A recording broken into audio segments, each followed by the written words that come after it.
Hi guys, welcome to a brand new episode of AB in the Films. You'd feel a hell of a lot better if you just rip into the occasional customer.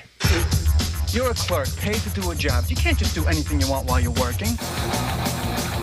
Hey, you open? No!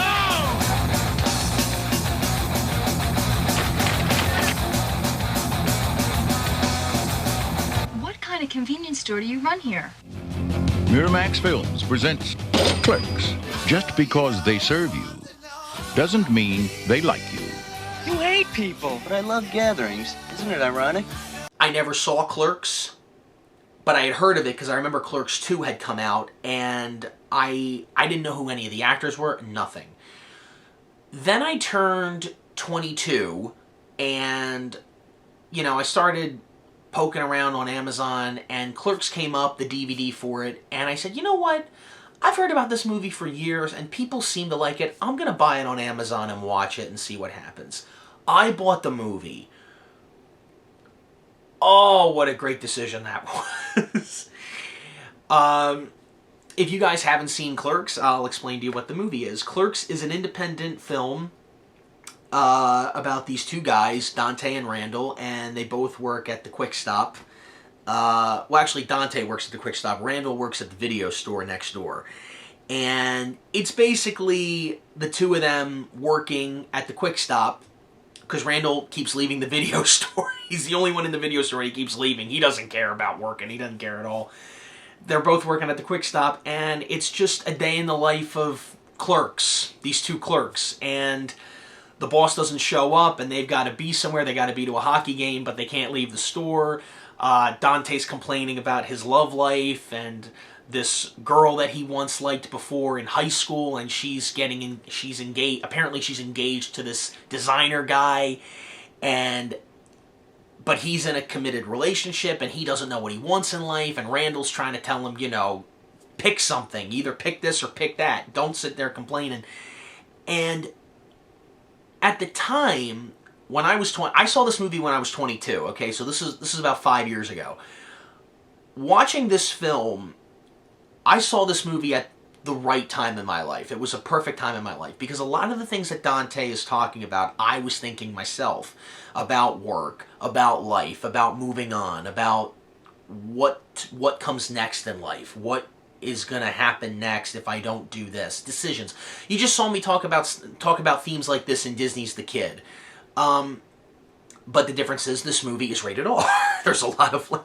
And to those of you who have seen this movie, the number 37, when I think of this movie, I just laugh every time. Every time when Randall looks over and he goes, 37, shut up! I will not dare describe on this show what that number represents in this movie. But if you've seen the movie, you know what I'm talking about. If you haven't seen the movie, check the movie out. If you're a kid, no, I am not recommending this to kids. That's for your parents to decide. But anyway, I loved this movie. The acting... I love independent... You just heard me talk about this in the pizza review. Independent films I love, because there are stories that only independent movies can make that mainstream Hollywood will just brush aside, because A, it won't make money, B, nobody ever really asked for this. It's like... Well, there's a reason nobody asked for it, but it's not because... It doesn't mean they won't see it. And it's a black and white movie. It's a black and white movie. This was Kevin Smith's first film. And what do I think of Kevin Smith? I like his movies. I do. I haven't seen all of them, actually. For Kevin Smith fans watching, both Clerks, love them. Jay and Silent Bob Strike Back, I've seen... I think it's okay. I'm not too crazy about it. I'm not big Jay and Silent Bob fans, really, just the two of them alone.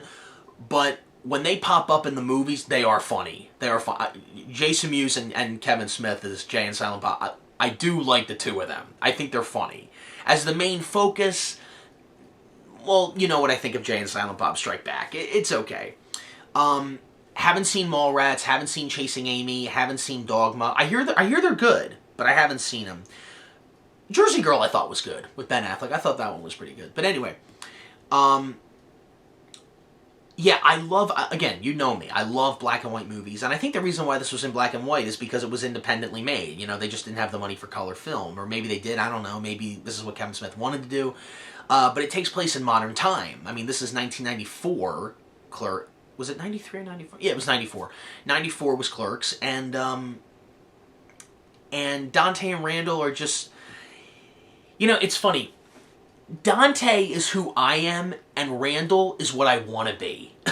Like, I care way too much at work, but there are times when I'm just like, you know what, forget the customer. I don't care about the customer. I don't care. Sometimes I want to rip into the occasional customer.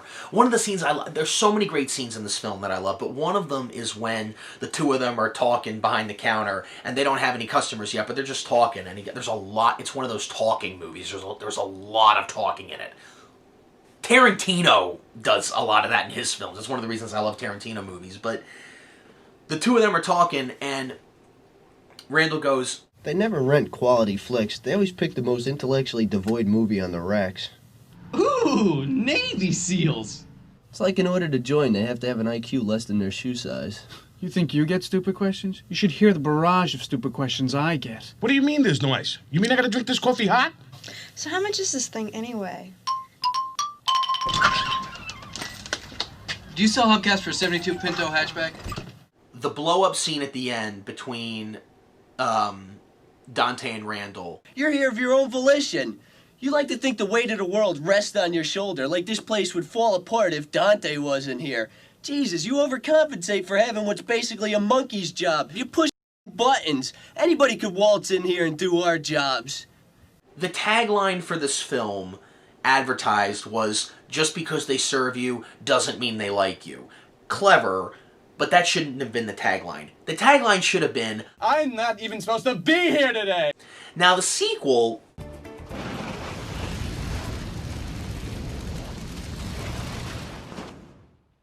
I left the coffee pot on again, didn't I? Clerks 2. now they're working at a fast food joint, and of course Jay and Silent Bob are there as well. But Dante has decided to take charge of his life, which is interesting because it's the polar opposite of what he was like in the first film. But time has gone by. He's gotten a little older now, and he has a fiance. He's moving out of state. He's he's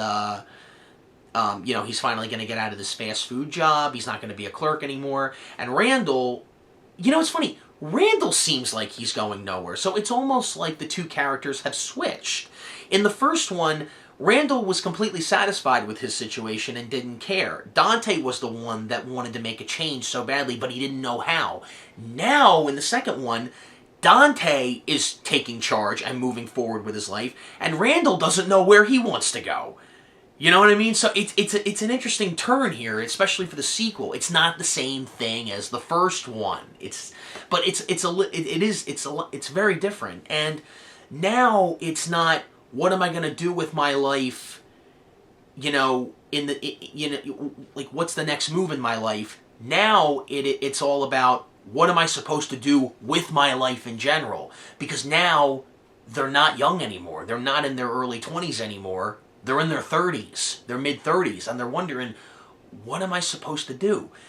And there's a lot of great scenes in this, especially at the end, when the two of them realize what they both want. Like, Dante is starting to realize, okay, I'm taking charge with my life, with these decisions I'm making, but do I really want to do it? Do I really want to go through with these changes, or am I doing it just because I think it'll make me happy? Is it going to make me happy, or am I doing it because I think it's going to make me happy? These are all things that people go through, and when a film is going to tackle into something like that, if it's done right, and it's done right here, it's done right in both of these, but in the second one, I think Kevin Smith, because Kevin Smith wrote the screenplay for this, I really liked the way these actors, Brian O'Halloran and Jeff Anderson, act off each other in both movies, but especially in the second one. And that 10-minute scene when they're both in prison and they're talking about what they want to do with their lives. Some people have said that scene goes on and on and on and on, and we get it, we know how this movie's going to end, we understand it. I thought it was perfect. and I'm not saying that just to suck up, I really liked the way they start simplifying everything. But it's, okay, maybe it was done a little too much, but I still enjoyed it. You know? It's kind of like the scene, it's kind of like the ending of the movie Psycho. Did we need the psychiatrist to explain all that at the end of the movie? No, we didn't. Do I like it? Yeah. You know, that's same thing for the end of Clerks 2, when they're in the prison scene. When they're in the prison cell, in that scene. And I thought the ending of Clerks 2 was perfect. The way it goes from color to black and white. I don't want to ruin it for you guys if you guys haven't seen it. Well, if you guys are Kevin Smith fans, or if you're fans of Clerks, chances are you've seen it. I heard that Kevin Smith might make a third film, and I heard that Jeff Anderson didn't want to do it or something. It's funny, you know, because when they were doing Clerks 2, there's a great documentary on the DVD of Clerks 2 where they do, like, it's like an hour long behind the scenes, and Jeff Anderson did say originally he didn't want to do it. He said, but let me read the script first, then I'll think about it. And he read the script and he really liked it. And it is a good script. Clerks 2 is a really, really good script. It's funny, it's moving, it's ridiculous, it's sweet, it's foul. I mean, some of the dirtiest language you can hear in this movie. I love Randall messing with customers. Like, it's nice to know in Clerks 2, Randall hasn't changed in that aspect. He's still messing with customers. Especially when he has these nerds come up and they're talking about Lord of the Rings. And then they start mocking him for Star Wars. I thought that was really, really funny. Here's the first movie.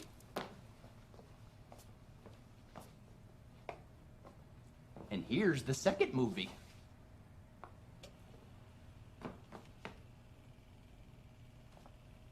He is way off, loser. You ready for the third movie?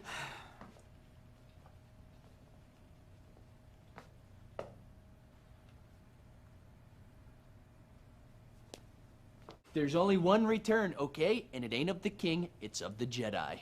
So, yeah, those are my thoughts on the Clerks movies. I hope they make Clerks 3. I can't wait to see Clerks 3 if that happens. If it doesn't happen, okay, fine. Clerks 2 was a perfect ending, in my opinion, anyway. But who knows? So, yeah, Clerks and Clerks 2, highly recommend those films. And if you haven't seen them, check them out. They are hilarious. I will see you guys in the next review. Take care.